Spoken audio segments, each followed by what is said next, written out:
আপনার একদিনে লাভ করেন 50,787 টাকা, খরচ হয় কত টাকা?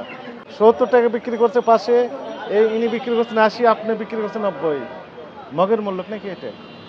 33 টাকা লাভ 1 কেজিতে। 33 টাকা লাভ তো এটা হইলো তো আপনি আপনার হোলসেল করেন, দোকানদার করে দেয় আপনার 4 টাকা থেকে 5 টাকা লাভে। এই যে আপনি দেখছেন না এই স্লিপে কত ধরছে, এটা আমাদের ডাইরেক্ট খামার থেকে মাল আসে যে ইয়াতে। শুনেন, আপনি হিসাব করে দেখেন স্যার, এটা কত তো আপনি পড়ে। বিক্রি করেছেন তো এটা? এটা তো আপনি বিক্রি করেছেন। হ্যাঁ, আপনার রেট লেখা আছে কত? 190। এটা তো খুচরা মূল্য। 33 টাকা করে প্রতি কেজিতে লাভ। এর ভিতরে আবার খরচ আছে না স্যার? কি খরচ আছে? এই যে রাইতে যে মনে করেন মাল 6-7 জন লোক খাটে, মাল আনছে কয় কেজি, এখানে 5টা লোক খাটে, আপনার মনে করেন মাল আনছে এভারেজে কয় কেজি, কত কেজি মাল দেখেন তো? 33 গুণ কত কেজি মাল নিয়ে আসছেন উনি? টোটাল 473 আর হলো 508, তাহলে কত হয়?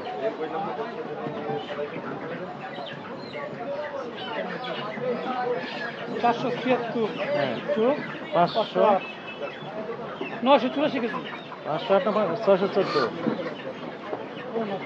614, 614 বাহ বাহ, সমস্যা নেই, 725, না 900, 925, 925, 1539 কেজি।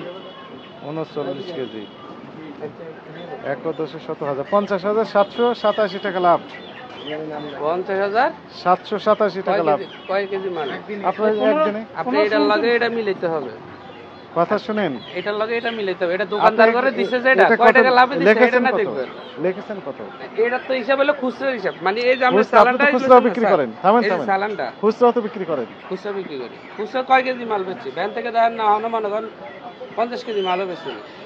আপনার একদিনে লাভ করেন 50,787 টাকা, খরচ হয় কত টাকা? এটা তো আমরা দোকানদার করে দিছি কয় টাকা লাভ, এই স্লিপ বাদ দিলে তো বাড়া যাবে। দোকানদার করে ধরে দিছি 66 টাকা, 70 টাকা করে, মাল কিনে হইলো 65 টাকা করে, পার এখানে কেজিতে বিক্রি 5 করছেন টাকা। 90 টাকা কেন? এই মালটা আর দোকানের মাল, তো দোকানের মাল ঠিক আছে, এটা বেশি ধরছে, এটা আমি শিকার আছি। এটা এর কি স্বীকার দেখা গেছে করছেন? আপনার 90 টাকা লেগছে, আমরা বেচতেছি 75, 80 এই দামে বেচতেছি।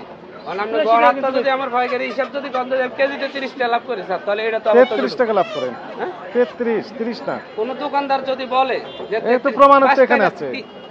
এটা লগে আপনি এই চালানের লগে মিলে এটা আপনি তো কিনে নিয়ে আসছেন না? হ্যাঁ, কিনে কিনে নিয়ে দোকানদার আসছেন করে কত করে ধরে দিচ্ছে? 100 কত 57, হ্যাঁ 157 টাকা কিনলেন, বিক্রি করলেন 190।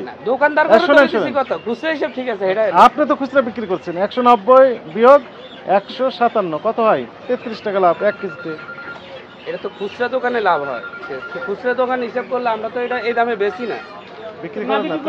কত করে বিক্রি এটা করেন? এটা আমাদের ভুল হয়েছে, এটা দেখেন আমি ওরা শিকার আছি। এডিট করেন, এখন একটু কমায় দেন, এটা কলমটা লইয়া কমায় দেন। একটু দামে ইয়ে করতেছে।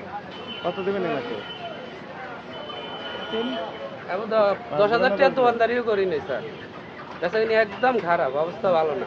এই যে আমরা দোকানদার করে মাল দিছি না 4 টাকা 3 টাকা লাভে মাল ধরে লাভ দিছি। আপনার প্রতিদিন, আবার বলছেন অবস্থা খারাপ। আপনার অবস্থা খারাপ হলে অন্যের অবস্থা কি হবে? প্রতিদিন 50,000 টাকা, একদম সরকারি চাকরি মাসে 50,000 টাকা বেতন পায় না, উনি প্রতিদিন 50,000 লাভ করে নিয়ে চলে যায়, বলছে অবস্থা খারাপ। আপনি তো ঘর হাতে খুচরা হিসাব করছেন সব দোকানের, আমরা যে 2-4টা দোকানে মাল দিই 4 টাকা লাভে মাল ধরে দিয়ে আপনি হেরা গোটা বেচে কত এলাকায় করে, ব্যবহার করেন। আমরা ধরে দেওয়ার পরে হেরা বেচে কত করে বলছেন না যে 70 টাকা 80 টাকা করে বেচে, তো এগুলো লাভ করে 4 টাকা দিয়ে। তো ওরা আপনার কাছ থেকে নিয়ে যায় বিক্রি করছে 70, আপনি এখানে বিক্রি করছেন 90। না, এটা আমাদের ভুল হয়েছে, এই জায়গাতে এটা এই লেখাটাই ভুল হয়েছে, তো লিখেছেন কেন? এটাই তো বোকামি হয়েছে। মানে এখানে আমাদের রেগুলার আসতে হবে, এই তো? আমরা তো এখানে থাকেন, আমরা তো আসতে চাই না রেগুলার, তারপর আপনি ইনভাইট করে নিয়ে আসতেছেন, দাম বাড়িয়ে দিচ্ছেন আপনার।